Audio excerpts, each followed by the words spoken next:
palabra, y mi Padre lo amará, e iremos a él, dice el Señor. Ale, ale, aleluya. Ale, ale, aleluya. Ale, ale, aleluya, ale, aleluya. Ale, ale, aleluya, ale, aleluya.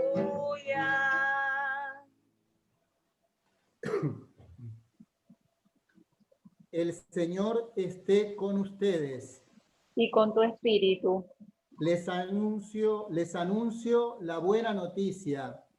Evangelio de nuestro Señor Jesucristo, según San Mateo. Gloria a ti, Señor.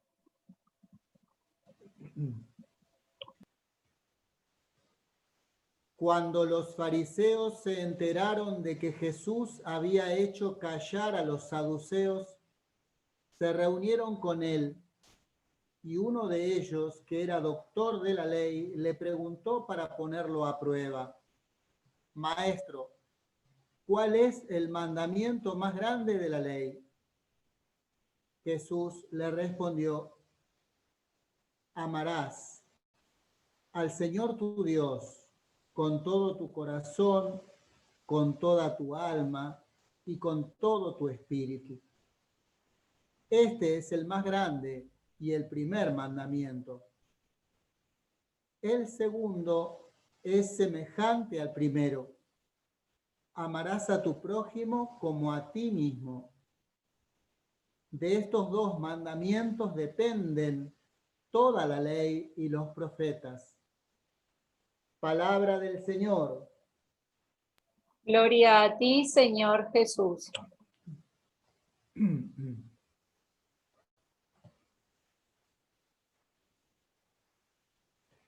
Todos descendemos de inmigrantes. La humanidad siempre fue una gran migración. Dicen que los seres humanos aparecieron en el centro de África y desde allí fueron migrando para ocupar el mundo. Nuestra tierra se fue ocupando así, los pueblos originarios que venían del Asia y del Pacífico y fueron ocupando América, los europeos que vinieron con el descubrimiento y la conquista, las sucesivas migraciones entre nosotros, de Europa, Italia, España, de otros países, de los países limítrofes, del interior a las grandes ciudades,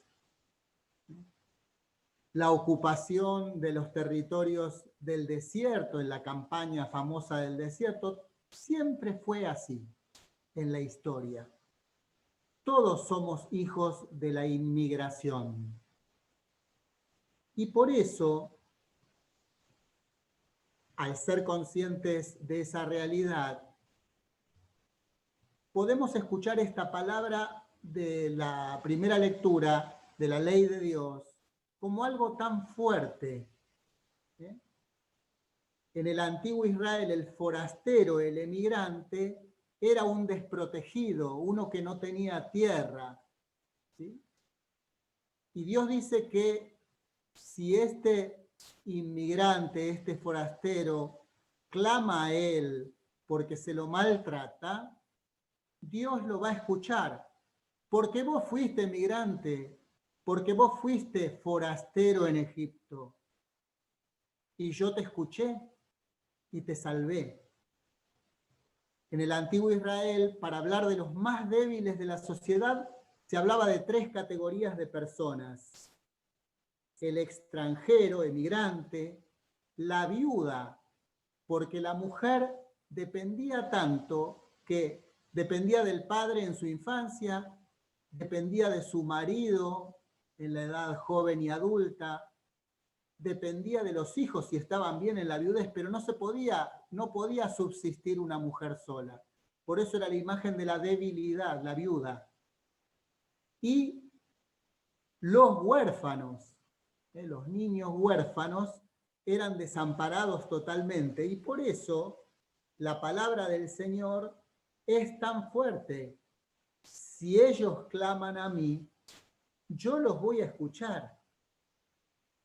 Y además, no se podía concebir un préstamo usurario que se pudiera prestar a alguien para obtener plata por eso.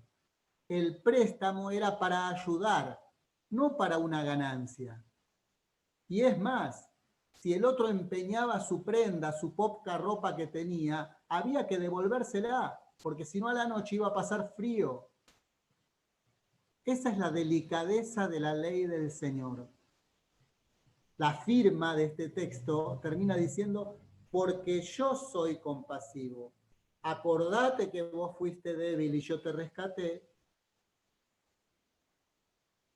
Y así tenés que hacer vos con los demás. Esa es la imagen del Dios, del verdadero Dios, no de los ídolos de los que San Pablo habla que su pequeña comunidad del puerto de Tesalónica había abandonado, los ídolos falsos, los ídolos del mundo greco-romano, esos dioses falsos de la guerra, ¿no? El mismo emperador endiosado. El verdadero Dios de Jesús es un Dios compasivo y misericordioso, que se pone de parte del débil. Es parcial, podríamos decir en ese sentido, porque se pone de parte del débil, del maltratado, para defenderlo del que lo oprime. Eso atraviesa toda la ley y los profetas, era el modo de decir. En tiempo de Jesús no se decía la palabra Biblia, la palabra Biblia vino después. Se hablaba de la ley y los profetas. Cuando dicen ley y profetas, decía toda la Biblia está atravesada por esa conciencia del Dios compasivo, que se pone como defensor de los débiles. Ese Dios que desea que todos tengan un lugar en el mundo. Francisco lo traduciría hoy las 3T, ¿no? Tierra, techo, trabajo. Los bienes del mundo, antes de ser una propiedad exclusiva y cerrada, primero que todo, y eso es la doctrina de la Biblia y la doctrina social de la Iglesia, están destinados a todos, al bienestar de todos. Eso es la palabra fuerte del Señor. Cuando este maestro de la ley le pregunta a Jesús, dice para tentarlo, pero era una discusión de esos tiempos, porque había 613 mandamientos en el Antiguo Testamento. Entonces había una discusión. ¿Cuál es el más importante? ¿Cómo hacer para no enredarnos en esa red, en esa telaraña de mandamientos? Y algunos rabinos decían este o aquel. Y le preguntan al rabino Jesús, bueno, para vos, ¿cuál es el mandamiento principal? Si nosotros lo tradujéramos para personas agnósticas o no creyentes, diríamos, ¿qué es lo que da sentido a tu vida? ¿Qué es lo importante, lo irreemplazable? Y Jesús utiliza un verbo, amarás.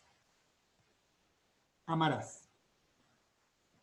Lo más importante consiste en cómo amamos.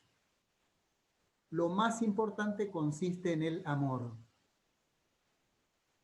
Y dice, amarás al Señor tu Dios con todas tus energías, no corazón, alma, espíritu, no todo el ser, ¿no? O sea, que todo tu ser esté orientado hacia Dios. Pero añade una cosa que no le preguntaron. El segundo es semejante, viene al lado.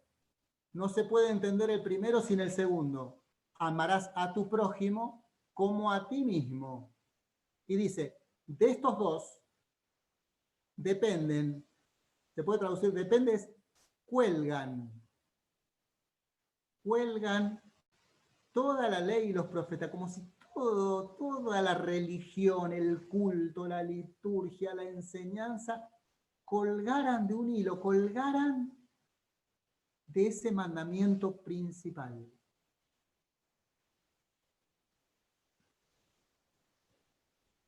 Es como si el Señor nos dijera, si amás a Dios y le dedicas tiempo, que quiere decir, bueno, a los que amo le tengo que dedicar tiempo. Si no rezo, ¿lo amo a Dios? Si no lo celebro con mis hermanos, ¿lo amo a Dios de verdad? Si no me acuerdo nunca de Él, ¿Cómo voy a amar a alguien si nunca pienso en él? Pero además de eso, si amo a Dios, la demostración de mi medida del amor a Dios es el amor a los hermanos, al prójimo. Puedo llenarme la boca de que soy súper religioso, cura, monja, papa, catequista, servidor, pero si no amo al que tengo al lado, al próximo, al que se me cruza todos los días, ese amor de Dios es irreal. Siempre vamos y venimos en esto, siempre vamos caminando, pero por lo menos nuestra intención, nuestro deseo, nuestra dirección y nuestro corazón tienen que estar puestos en eso. En una fórmula de San Ignacio de Loyola tan linda, encontrar a Dios en todas las cosas. Ese amor de Dios nos hace descubrir, eso es lo contemplativo, aprender a encontrar a Dios en todas las cosas.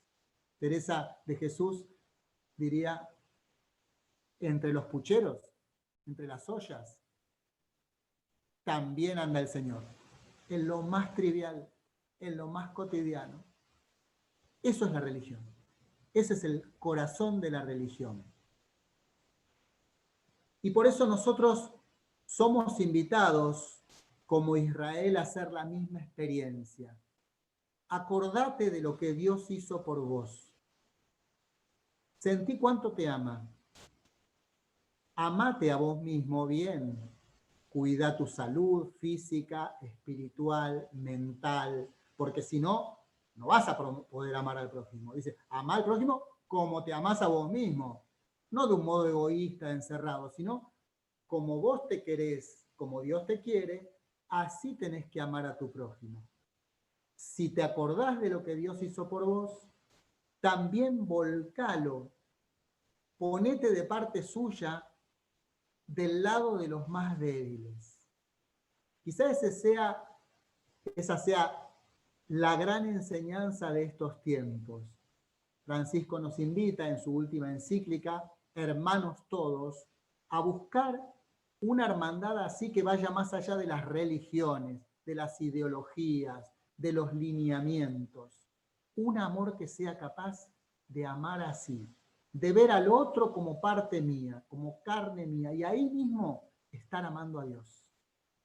La Eucaristía que nos reúne todos los domingos, todas las semanas, es la señal viva de eso. Es comunión. Jesucristo se hace presente en medio de nosotros. Nos une a Él en comunión primero con su palabra, después con su cuerpo, nos une en comunión a Él y en comunión entre todos nosotros. Ese es el amor. Nunca individualista, nunca yo Dios, siempre nosotros.